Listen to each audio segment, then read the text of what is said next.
شروع اللہ کا نام لے کر جو بڑا مہربان نہایت رحم والا ہے۔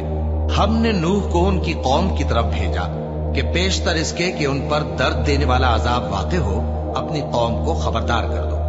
انہوں نے کہا کہ بھائیو، میں تم کو کھلے طور پر خبردار کرتا ہوں کہ اللہ کی عبادت کرو اور اس سے ڈرو اور میرا کہا مانو، وہ تمہارے گناہ بخش دے گا اور موت کے وقت مقرر تک تم کو مہلت عطا کرے گا۔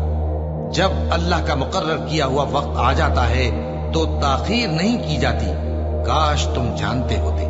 جب لوگوں نے نہ مانا تو نوح نے اللہ سے عرض کی کہ پروردگار، میں اپنی قوم کو رات دن بلاتا رہا لیکن میرے بلانے سے وہ اور زیادہ گریز کرتے رہے۔ جب میں نے ان کو بلایا کہ توبہ کریں اور تو ان کو معاف فرمائے تو انہوں نے اپنے کانوں میں انگلیاں دے لی اور اپنے اوپر کپڑے اوڑھ لیے اور اڑ گئے اور خوب تکبر کرنے لگے۔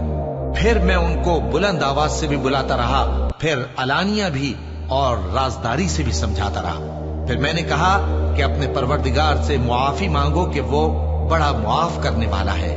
وہ تم پر آسمان سے موسلا دھار میں برسائے گا اور تمہارے مال اور بیٹوں میں اضافہ کرے گا اور تمہیں باغ عطا کرے گا اور ان میں تمہارے لیے نہریں بہا دے گا۔